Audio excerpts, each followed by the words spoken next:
Yo, what's poppin', guys? It's your boy Crooks the Great, back at you guys with another banger of a UFC 4 video. And today we're gonna be using the king of the bantamweight division, Aljamain Sterling. And today we're gonna be taking on a helicopter Petr Yan, aka a cheeser Petr Yan. This guy's actually a Division 19 guy. If you guys seen the record, I'm 29-5 on this guy, so he knows what's coming if he fights me right. So we're starting off controlling the middle of the octagon. And there's the first spin of the fight. The first spin of about 50 million spins in a 5-round fight. So we're working it. Working the good switch kick to the body. Just trying to circle, trying to maintain that control. We knock him down with a leg kick. He's trying to hit the front kick. Closing the distance just a little bit, ripping the body, but he's doing a good job of returning. There's another elbow. There's the spinning elbow. Now, what this lets me know is if I do try to pressure him inside the pocket, he is just going to try to hit me with spinning elbows, which are ridiculously fast in UFC 4. For those of you guys that just picked up the game or that started playing the game, I believe last month it was on PlayStation Plus. The spinning elbows can be cheesed in this game. So we just want to be careful with how close we're staying to him unless he's in trouble. And we're also going to try to get him to the ground as soon as possible. So there we catch him with a good jab, teep kick to the body. We're not overcommitting on strikes. We're not just standing in front of him trying to pressure him too much, because then we'll start eating a lot of body damage. And before we know it, we'll be in deep, deep trouble against Petr Yan. So there we throw a leg kick. He actually takes us down right there and jumps into our guard. Now he is going to be able to get the free transition because our stamina is low. We're trying to let it rebuild. He does a good job of capitalizing on that. Postures up. He's going to try to rain down some heavy ground and pound strikes. Able to post up that hook. Not taking too much damage with Aljamain. And now the stamina is fully recovered, so now we can kind of go to work. He's able to get top mount again. He postures up, but he's going in the same direction, so now I'm going to try to block that if we get in this situation again. Rains down some heavy ground and pound strikes, which is very, very good. We get him back to half guard right there. Now we want to get him into our full guard, because Aljamain does have very good submissions off of his back, and he has very, very slick jiu-jitsu, especially in the game. We're able to hit him back to full guard, and we got stuck in that transition right there, so we were able to get him into a sweep. Now we're on top. Immediately go to half guard. Now, Petr Yan, his weakness here is that his submissions are not the best. He doesn't have a lot of submissions, so we're going to try to take advantage of when we're on top. They were posturing up, raining down some good ground and pound strikes. Not overcommitting and wasting all of our stamina, though, and potentially getting rolled. Block the full guard transition, punch, gain GA, immediately into top mount. And then we block the get up, so now we can posture up and rain down some heavy ground and pound strikes of our own. Throwing straight strikes because I know he's going to try to post up a hook like he does right there. And we get some nice solid damage off there. So we're trying to maintain position, which we do so successfully. Posture up again. Trying to get that heavy ground and pound strike damage in as the round ends. Now, we didn't have the best first round, but being on the ground with him let me know that if we do get on the ground at all, whether it be him taking me down or me taking him down, we have a very, very big advantage on the ground. But it also let me know that on the feet, if this guy starts to get in trouble, he probably is going to start cheesing, because he wasn't in any trouble in the first round.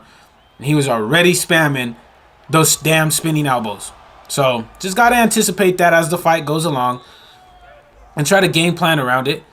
But like I said on my stream not too long ago, the toughest part is when people spam and then they try to go back to fighting regular, because then when you adjust to the spam and they fight regular, then you try to go back to regular, and then it's a game of tic-tac-toe. You know, you just if I do this, then you're gonna do this, then I do this, then you're gonna do this, and then you're just going back and forth.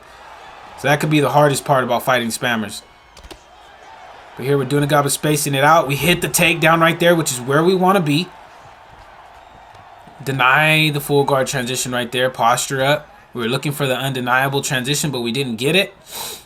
He tries to go for full guard again. We block it. Punch again at GA. But he is on the denial, and he's able to get that sweep. Very good job by this guy. Got to give credit where credit is due. We fake down. Able to hit the half guard sweep off the bottom transition right there. And then he goes for the backside. I did not or the back sitting position. I did not expect him to go for that at all. So good job by him mixing it up. We try to go for half guard, but he blocks it. Good stuff. Tries to posture up in that same way he did in the first round, and we blocked it. And we have him in our half guard and the posture up. He has that free transition if he wants it, but he doesn't take it. We block the full mount transition right there. Immediately go and get him back into our full guard, where we can fake and kind of just feel more comfortable. But he postures up at a good time. Hits our body once. Tries to go again, but we block it. Now this is where we feel comfortable with Aljamain, because he does have the rubber guard right there. As we're able to get it, he's going to be able to posture up. Now he's going to try to start raining down heavy ground and pound strikes from stack guard, but we're able to slip the straight punch. We go for the half guard transition, but this guy knew it was coming and blocked it. He's going to go right back into stack guard.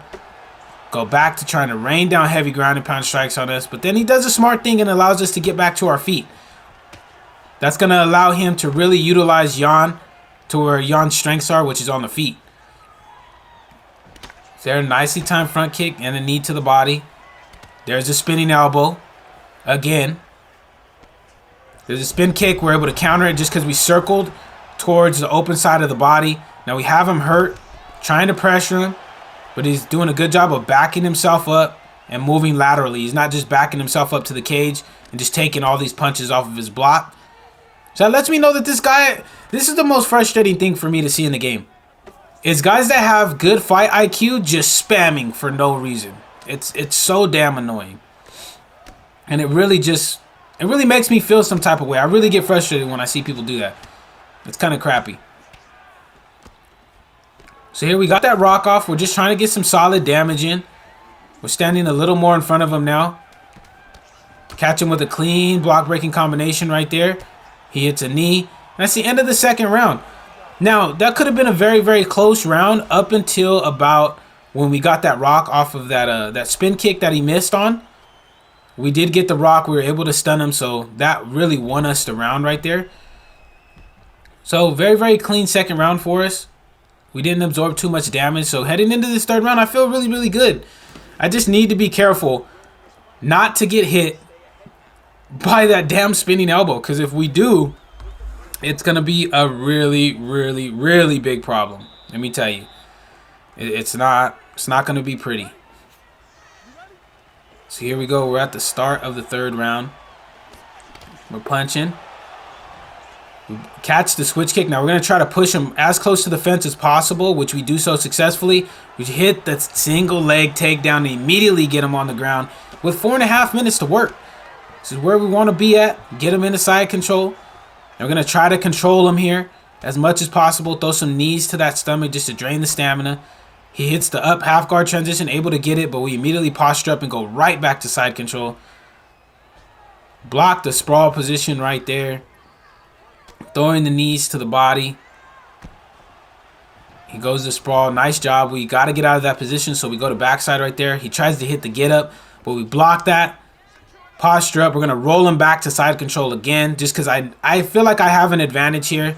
He's being very, very easily read here, so we're able to hit the crucifix. We're going to try to take as much time here off the clock. Just throwing a couple elbows here and there. Good job by him being able to get out of there. Just trying to break the block down just a little bit. He hits backside again. Going to immediately posture up. Get him right back into side control where we want him to be at. Block the half guard transition. Throw an elbow and a knee. Just really being patient here. Just taking time off the clock. As Chris Berman would say if you guys watch football. Tick, tick, tick, tick, tick, tick, tick, tick. It's just coming off. We've already had him in here for 2 minutes of this round. And we have him back inside saddle. Immediately goes to backside right there. We're going to posture up again. This time we don't get that free transition. So we throw a couple of strikes. He's going to try to posture up again. Or hit the get up again right there. But now we posture up. Roll him right back into side control. So we're just rinsing and repeating when we get to backside. Throwing them elbows to the head this time. Goes for sprawl, but we block that. Showing off the nice ground control of Aljamain Sterling. And he blocked the transition and was able to finally get us into his half guard. But we've been here for 3 minutes of this round. It's very, very good stuff for us if we go to a decision. So we're just taking our time. He tries to go with the full guard sweep, but we don't allow that. We immediately go to top mount. Now, this is a problem if we can block, but we can't. We can't block that, and he hits the sweep off of the top mount denial. Now he's gonna get us into side control. We immediately go for full guard, the full guard sweep. He postures up and he gets back to his feet. I think he knows that he's down in this round, so he's trying to throw really big stuff to try to just catch us coming in. Here we're just taking our time. Try not to get hit by anything that's going to do major damage, like that front kick right there. We realized we got this round in the bag, and we didn't take any damage at all, except for like these couple of big shots that we took in the last minute. And that's the end of the third round. Very, very clean third round for us. We had the top control time. We got good damage in. We're able to control him. And that's what we want to do for the rest of the fight, if we possibly can. Now I know his pattern in side control, so if I can get him there, it's GG's. I'll just hold him there for the entire fight. And normally I'm not that kind of player, but against like helicopter yawns, I will do whatever I can to get the win. I won't cheese back, I won't spam back, but I will literally hold you on the ground. I don't have time for that. I really don't. So here at the beginning of the fourth round, we immediately close the distance. We're trying to establish our presence in the middle of the octagon. There's a spinning elbow. Miss on the lead hook. Try to catch him with a jab hook as he entered in the pocket. Misses on the front kick. Catch him with a good leg kick. And we're just trying to take our time. I realized the second and third round we probably have in the bag, so we just need to try to win this fourth round. But he's good. He did a good job of denying the takedown right there. And especially a good job because I shot for a double there. The ones that I've been getting him with have been singles. So good job on him knowing which one I was shooting for and denying it. But there's the knee and elbow spam. Try to hit him with the trip, but it's not working out. Block the spinning back kick to the body. Just popping that jab out. Good body kick right there by him. Catch him with a nicely timed straight. Hurt him, I believe, as he was starting out in the animation of the spinning elbow. Just trying to block break him. Catch him right there with a nicely timed straight off of the evasion of the spin kick and hit that beautiful takedown into side control. This is where we want to be at with 3 minutes left in this round. But he does hit the sweep. He knew we were going to go to side control and was able to hit the sweep. So we just need to be careful with the damage here. We go to sprawl. We can't be eating too many body shots because this guy is going to go for... He is going to start trying to knee and elbow spam like he has been for the most of the fight. So we don't want to eat too much body damage. So we roll to half guard right there. He goes for side control, but I block it. Get him back into the full guard, which is really where we want him to be at. And he knows that, so he gets back up to his feet. He's trying to rip down to the body. Catch him with a good jab straight, lead or rear body kick. Chopping that leg down as well. Catch the kick. Catch him with a good jab hook. Hurt him. And we have him pressed up against the fence. There's a knee as he was moving laterally, but we did catch it. So now we're putting a little bit of pressure on him, trying to get him out of here. We don't want to overcommit on the strikes, though, because if he's able to evade and hit us with a spinning elbow, it's going to do a crap ton of damage. Just because of how hard Petr Yan hits. So we just need to be careful. Now he's throwing all kinds of spinning stuff. Catch him with a straight body kick. We miss on the body shots, but we do block his spinning back kick to the body. Double jabbing into the block. Just trying to take our time. Just circling in and out. He shoots for a takedown, but we deny that right there. So that lets me know he knows he's down in this fight. He really does. So we just need to watch out for getting hit with anything that's super big. Like the spinning elbow right there. And then he tries to go with that overhand, but he's out of stamina. Now, he did rock us, but we did rock him twice in this round. So even with that one rock, we should be okay. But he hits us with a nice uppercut. Drops us there at the end of the fourth round. That is not what we needed in the fourth round. It could be 2 rounds apiece heading into this 5th round. We made a really, really big mistake right there by just not evading. Really, I didn't play it smart at all in that 4th round. I should have just evaded because I had the 2 rocks. But we did get knocked down with a nicely timed lead uppercut. So now it could be 2 rounds apiece, man. And we got to come out in this 5th round and do some work. Either we need to get a finish or we need to try to get him on the ground and just hold him there like we did in the 3rd round. So here we start off. We're not even touching gloves. Just immediately jabbing into that block. He's already on the back foot. Catch him with a good lead hook. There's a spinning elbow. There's the knee. So our health stats are looking pretty good for it being the 5th round. So we don't have to worry too much about it. Catches us with a good knee right there off of that overhand that he threw. We're just trying to take our time because Aljamain Sterling only has an 87 punch power, but we were able to block break him right there with a nicely timed kick at the end of the combination. We just barely missed on the straight right there. There's a spinning elbow. He hurts us.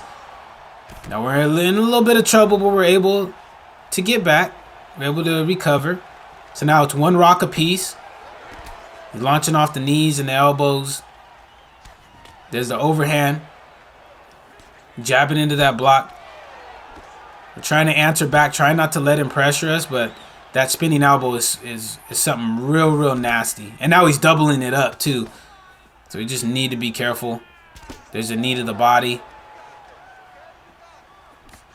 There we catch him with a nicely timed straight. Just trying to back him up, double jabbing into that block. Block breaking him right there with a nicely timed 3-piece. And have him up against the fence. We're not going to be able to get the ground and pound finish right here, but we do try to take his back. We are going to try to get backpack right there, but we're not able to do so. There's a spinning elbow. He hurts us. Trying to survive, but he backs up because his stamina was super low. Very close 5th round. We're going to have to clutch it up for the dub. Tries to go with that flying knee, but that ain't happening, baby. That ain't happening at all. There's a spinning elbow. Just trying to take our time. Not rushing anything. Not overcommitting right there. Catch him with a good lead uppercut. Double jabbing. We're going to block break him right there and catch him with the straight. That finally puts him to sleep. Very close fight against the knee and elbow spammer. And of course, I got to give him the no respect because I don't respect that style of play. But that's it for the video, guys. If you guys did enjoy this video, make sure to slap that subscribe button if you're new, as well as slap that like button so that way this video does get thrown into the YouTube algorithm. But until the next video, guys, take it easy, be safe, enjoy the rest of your guys' day, afternoon, evening, depending on when you're watching this and where you're watching this from. And I will see you guys in the next one.